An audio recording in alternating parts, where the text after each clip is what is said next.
나스닥이 뭐 8거래 연속 상승, 이전에 한번 조정이 있었지만 그 전까지 하게 되면 굉장한 V자 반등을 보이고 있는 상황이고요.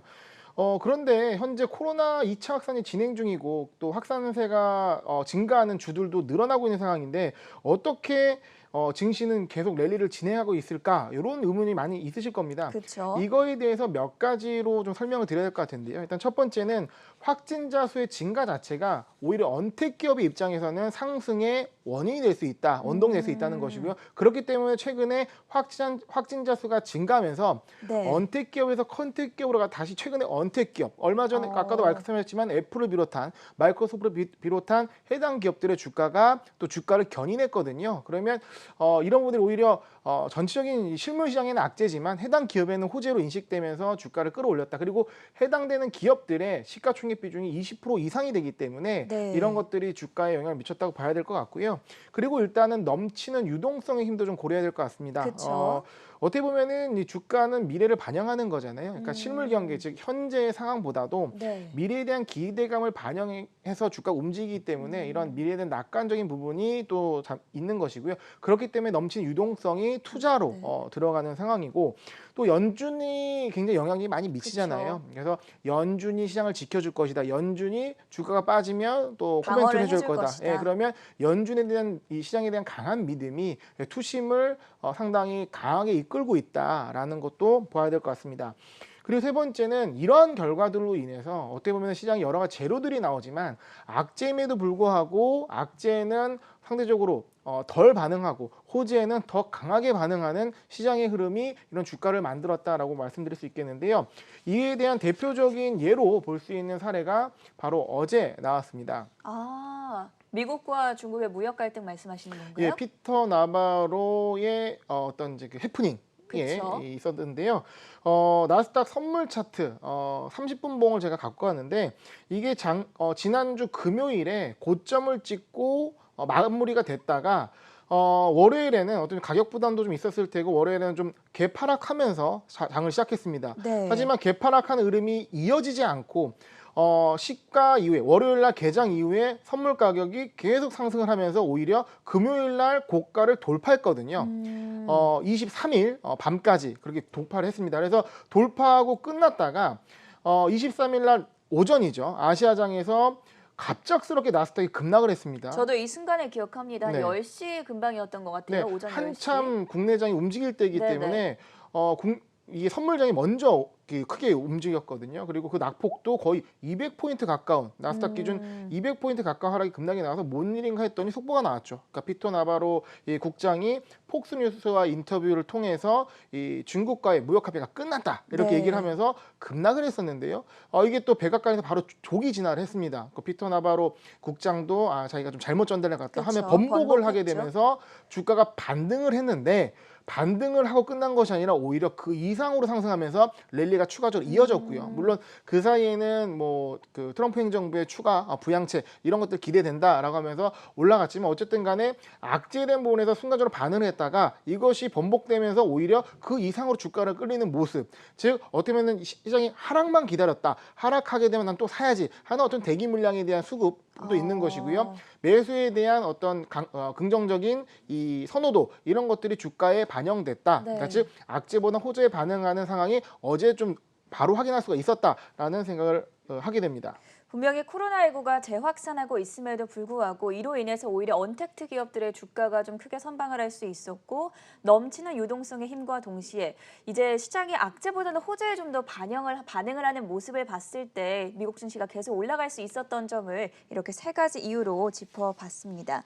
오늘 소개해 주실 주제가 제가 앞서서 글로벌 오늘에서도 살짝 말씀을 드렸는데 로빈후드라고 미국에서 지금 열풍이 대단하다고 들었어요. 네. 로빈후드가 뭔지 간단하게 설명부터 들어볼까요? 네, 앞에서 간단히 얘기해 주셨는데 조금 깊게 들어가 보도록 하겠습니다. 왜냐하면 이 부분이 우리 투자 결정에서 굉장히 중요한 요인으로 좀 봐야 될 것 같거든요. 중요한 변수로 이제 올라왔다라고 하기 때문에 단순히 어떤 기사의 단신보다도 이걸 좀 분석을 해보도록 하겠습니다. 네. 그러니까 한국에는 동학개미가 있는 것처럼 현재 미국에는 이 로빈후드가 있다라고 하는 건데요. 사실 미국은 국내 주식 국내 주식 투자하는 어떤 문화처럼 네. 개인분들이 굉장히 뭐 한국전자 TV를 보면서 적극적으로 주식에 관심을 갖고 투자하지는 않아요. 그러니까 어떤 뭐 기업들이 뭐 반도체가 어떤 공정으로 이루어져 있고 바이오 기업들이 어떤 제품을 내놓고 이런 것들을 한국 경제 시청자분 다 알지 않습니까? 그쵸. 하지만 미국에 있는 투자자들은 그런 것들을 잘 모릅니다. 예. 왜냐하면 아무래도 직접 투자를 잘 하지 않기 때문이거든요. 전문가들 통해서 하는 건가요? 일반적으로 미국 같은 경우는 401K라 가지고 네. 401K라는 이 연금 프로그램이 굉장히 잘 되어 있고 그 연금 프로그램을 통해서 어떤 그 미국 국민들의 어떤 그 자산이 상당히 많이 레벨업이 됐습니다. 그러니까 네. 미국 증시 자체가 사상 초과를 계속 경신하면서 우상했기 때문에 연금에만 내가 제대로 투자만 하더라도 수익이 잘 나는 상황에서 개인적으로 내가 주식을 공부해서 투자하려는 니즈가 크지 않은 부분도 있고요. 그렇죠. 그리고 주로 자산가들, 돈이 많은 사람들 경우에도 자기가 직접 하기보다는 헤지 펀드를 통해서 이런 흔히 말하는 간접 투자가 좀 더 활발하게 이루어져 있습니다. 네. 그런데 최근에 이제 그 로빈후드 같은 경우는 스탠포드 동문인 30대 두 명의 이 사람이 이 오쿠파이 그 월스트리트를 해가지고 월가를 점령하라는 시위가 있었잖아요. 네네. 예, 과거에. 그러니까 이거를 착안해가지고 이 수수료를 받지 않는 이 주식 거래 플랫폼을 개발을 한 거죠. 그래서 로빈후드를 출시를 했는데 이 그래서 이름이 로빈후드군요. 예, 그러니까 로빈후드 뜻이 약간 의적이잖아요. 그렇죠, 예, 그렇죠. 그래서 약간 그러니까 월스트리트를 커미션을 받지 않고. 네, 월스트리트를 점령하라. 기존의 어떤 이 주식회사, 증권회사들이 수수료를 많이 챙겨 먹는다. 뭐 네. 이런 것들에 대한 반발로 수익 모델 자체를 수수료를 받지 않는 수익 모델을 하고 부가적인 다른 쪽의 수익 모델 잡으면서 등장을 했고 그러다 보니까 어떤 이 젊은 층들이 좀 가볍게 또 편하게 주식 투자를 할 수 있는 플랫폼으로 상당히 자리를 잡은 상황입니다.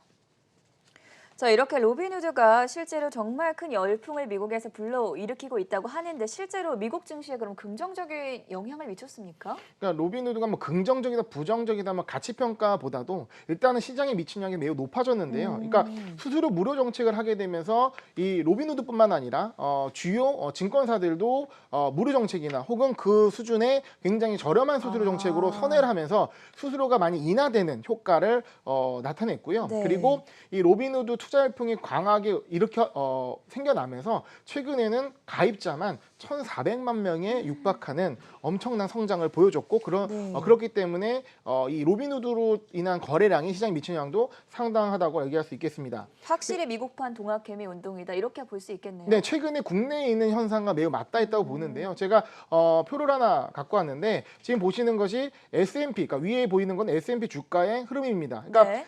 S&P가 계속 오르다가 그 코로나 위기로 인해서 급락을 했지 않습니까? 그쵸. 급락을 하면서 급락의 어떤 이제 그 끝부분이라고 할까요? 그 네. 부분부터 이 로빈후드 거래량이 급격하게 늘어납니다. 그래서 로빈후드 거래량과 어쩌면 S&P의 주가 상승이 동반했는데 그러네요. 그 상승률은 로빈후드 거래량이 좀 더 앞서는, 그러니까 이 S&P가 크게 하락하고 나서 로빈후드의 거래가 상당히 많이 들어왔다라는 확인할 수가 있겠고요. 그리고 두 번째 차트를 한번 같이 보겠습니다. 두 번째 차트 같은 경우는 좀 굉장히 많은 의미를 내포하고 있는 차트입니다. 그러니까 네. 아래에 까맣게 있는 것은 이제 헤지펀드 중에서도 이제 VIP 고객들의 헤지펀드 계좌 수익률이에요. 네. 그러니까 뭐 S&P랑 비슷하게 움직이는, 그러니까 올라갔다가 크게 빠졌다가 거의 전고점 부근에 있는 그런 그림이 나오는데 로빈후드의 이 플랫폼 같은 경우는 이 플랫폼에서 거래 상위 종목들이 계속 이제 노출이 되거든요. 네. 그러면 로빈후드를 이용한 그 거래 상위 종목들을 이용자들은 다 알 수가 있어요. 그거를 저도 앞서서 구글에 로빈후드 치니까 네. 뭐 popular 10 stocks 이런 게 나오더라고요. 그쵸. 이게 이제 거래량이 많은 기업들인 거죠. 이쪽 스타트업이가 IT 기업을 할 수 있을까요? 일단 그렇기 때문에 이런 빅데이터들을 잘 제공을 하는 건데 그렇기 때문에 그런 것을 골드만삭스에서 인덱스로도 이제 표현을 했고 네. 이게 골드만삭스 자료인데 헤지펀드의 수익률보다도 최근 같은 경우는 훨씬 월등한 수익률을 보여주고 있지 않겠습니까? 그러면 저기서 이 저점에서 매수한 거는 헤지펀드도 그렇고 로빈후드 거래하는 사람들도 마찬가지로 저점에서 매수를 해서 주가 상승을 누렸는데 이 수익률을 보게 되면 최근 6월쯤 들어와가지고 헤지펀드 같은 경우는 계속 주가가 오르니까 어느 정도 수익률 관리, 리스크 관리를 하면서 수익률이 급히 높아지지 않는 그림이 나오죠. 그러니까 네. 정체된 그림이 나오는데 로빈후드 거래 상위 종목 수익률은 오히려 굉장한 가파른 상승, 즉 VIP 고객들, 그러니까 많은 수수료를 내고 많은 비용을 지불하고 투자하는 VIP 고객들의 헤지펀드 수익률보다도 로빈후드를 통해서 무료 수수료 거래하는 사람들의 종목 상위 거래 종목의 수익률이 훨씬 능가했다는 것은 네. 상당히 뭐 상대적으로 많은 의미를 그렇죠. 그러니까 헤지펀드 투자하는 사람들 입장에서는 자산가 입장에서는 이건 뭐야 할 정도의 이런 표가 아닐까 생각을 하고요. 근데 또 하나 특이한 점은 뭐냐면 지금 로빈후드 거래 상위종 수익률의 마지막 분을 보게 되면 굉장히 가파르게 올라갔다가 많이 내려왔네요. 빠졌죠. 네. 즉 변동성이 매우 크다는 겁니다. 그러니까 그만큼 좀 위험한 주식에 투자를 한다라고 볼 수 있는 겁니까? 어떻게 보면은 이 로빈후드와 같이 언급되는 게 허츠였거든요. 네, 예. 얼마 전에 네. 이슈가 크게 됐었죠. 네, 기사에도 많이 나왔는데 뭐 허츠가 뭐 파산 신청을 했고 네네. 뭐 주가가 뭐 상패 직전에 굉장히 위태위태한 상황에서 흔히 말하는 동전주를 줍자. 이거는 어쨌든 없어지면 없어지는 거고 네네. 수익 나면 많이 난다. 뭐 이런 개념으로 많은 로빈후드 투자자들의 거래가 몰렸어요. 단기간에 확 올라왔더라고요. 그렇죠. 허치가. 그래서 어떤 허츠의 뭐 재무 상황 이거와 별개로 수급이 몰리게 되면서 주가 크게 올랐고 투자자들이 많은 수익을 얻었다 이런 뉴스도 네. 나왔는데 이런 것처럼 어떤 그 선호하는 종목들이 흔히 말하는 동전주라든가 그러니까 가격 변동을 크게 일으킬 수 있는 종목들 위주로 좀 쏠림 현상으로 움직이는 경향이 많다라는 것도 확인할 수가 있는데요. 이게 좀 그 위험하다고 보여지는 게 뭐냐면 네. 사용자들의 평균 연령이 31세입니다. 그리고 어리네요. 투자를 처음 하는 사람들이 상당히 대부분이다. 그 주린이들이 한다는 말씀이시죠? 그렇죠. 미국 주린이들이 네네. 사용하는 것이 로빈후드다라는 것인데요. 그렇기 때문에 이 로빈후드가 급격히 상승하는 배경이 여러 가지가 있지만 특히 젊은 친구들이 아직 돈을 자산을 모으지 않은 상황에서 네. 주식 투자라는 걸 과감히 뛰어들기 어려운데 어떻게 된 거냐? 이 기간에 그러니까 주가가 많이 빠졌을 때 그러니까 있었던 게 바로 재난지원금이죠. 그러니까 미국에서도 뭐 트럼프 서명해가지고 120만 원씩 줬다고 들었던 것 같아요. 재난지원금이 쭉 나갔습니다. 네네. 그리고 그러니까 실업률이 굉장히 뛰어 올랐잖아요. 그러면 그쵸. 실업수당을 받는 겁니다. 주당 한 $600 정도 실업수당을 받고 있는데 그러면 재난지원금 들어오고 주당 $600 네. 실업수당 들어왔는데 일단은 필요한 거 쓰고 이 돈을 어떻게 하지 하는데 뭐 이제 시장이 많이 빠졌고 이게 그러니까 또 요새 갑자기 소비할 들어온 데도 돈이니까 없고 또. 내가 이걸 벌어서 번 돈이면 잘 안 나가겠지만 그쵸. 갑작스럽게 들어온 돈이니까 굉장히 많은 자금들이 로빈후드를 통해서 주식시장에 유입됐다라는 네. 것이 뭐 전체적인 시장의 평가거든요. 그리고 이 코로나로 인해서 이런 스포츠 경기들이 안 하잖아요. 그렇죠. 이 스포츠 경기가 뭐 관람도 하는 부분이 있겠지만 관련해서 베팅이라는 어떤 큰 시장도 있거든요. 그러면 그런 부분에 있어서 NBA나 이런 경기가 없기 때문에 오히려 이 주식 시장에서 일종의 기초 자산을 주식 시장을 두고 젊은 친구들이 뛰어드는 이런 경우들이 상당히 많이 발생했다라는 기사도 확인할 수가 있습니다. 자, 로빈후드 미국판 동학개미 운동에 대해서 소개를 해주셨는데 이게 미국뿐만이 아니라 중국에서도 또 비슷한 현상이 일어나고 있다고 들었어요. 네, 사실 이게 보게 되면 미국 시장이라고 하면 우리가 인식하기에 굉장히 선진 시장이고 그쵸. 펀더멘탈을 많이 반영하고 어쩌면 기관에 의해서 움직이는 시장이라고 인식을 하는데 최근에 이 미국 증시를 볼 때 그런 부분을 조금 선입견을 좀 제거해야 되지 않나 생각이 드는 겁니다. 그러니까 어떻게 보면은 이 워렌 버핏 같은 이제 투자 구루가 네. 손절했다 이러면 그 우리가 사면 되지 하면서 주가를 끌어올리기도 하고 굉장히 시장 영향을 많이 미치고 있는데 장기적으로 봤을 때 펀더멘탈 이상의 그러니까 수급으로 단기적으로 가격은 올릴 수 있겠죠. 하지만 네. 펀더멘탈이 그에 따라주지 못하게 되면 장기적으로는 그 가격 유지할 수가 없지 않겠습니까? 그렇죠. 그럴 경우 이 어떤 흔히 말해 양대 효과처럼 쏠림 현상에 있는 수급이 장기적인 힘을 발휘하기가 좀 어렵기 때문에 한순간에 그런 종목들의 변동성이 커지거나 급락을 할 수 있거나 이런 부분이 발생할 수 있다는 것을 좀 고려해야 될 것 같고요. 아까 보셨던 것처럼 해당되는 종목들의 변동성이 높기 때문에 좀 시장이 로빈후드발 조정이라든가 위기라든가 이런 것들이 향후 일종의 거품을 일으킬 네네. 수가 있거든요. 그러니까 나올 가능성이 있다. 네, 그런 것이 어떻게 보면 시장의 하락의 트리거로 작용할 수 네. 있을 수 있기 때문에 우리가 중요한 변수로 봐야 될 것 같고요. 이거를 왜 말씀드리냐면 실제 사례가 있습니다. 그러니까 중국에서도 예전에 네. 후광통 열풍이 강하게 불 때 중국 같은 경우는 외국인 투자를 제한했기 때문에 그 개인 투자자 비중이 90%가 넘습니다. 근데 당시에 이제 항생전자가 만든 이제 HTS를 통해서 레버리지를 10배까지 신용거래할 수가 있었거든요. 그래서 많은 중국의 개인 투자자들이 너도 나도 할 것 없이 주식시장에 뛰어들었고 이 레버리지까지 있는 이 수익률이 엄청 클 거 아니에요. 그러니까 네. 많은 사람들이 이제 들어오게 되면서 주가도 굉장히 빠른 시간 안에 후강통이 들어오면서 상승했습니다. 그러다가 중국 당국에서 이런 신용거래에 대한 규제를 하게 되면서 흔히 말하는 반대매 물량이 나왔고 시장이 급격하게 붕괴하는 상황이 네. 나타났거든요. 그러니까 어떻게 보면은 중국 같은 경우는 시장이 성숙하기 전에 좀 이런 상황이 발생한 거고, 미국 같은 경우는 좀 어쨌든 기관의 자금이 이런 것들 볼륨이 큰 상황에서 영향력은 제한적일 수 있지만 어쨌든 간에 특정 종목에 있어서 아니면 시장 전반에 있어서 이러한 거품이 깨지면서 시장의 하락을 일으킬 수 있는 그런 트리거가 될 수 있기 때문에 이런 것들을 좀 주의해서 봐야 하지 않나 생각을 합니다.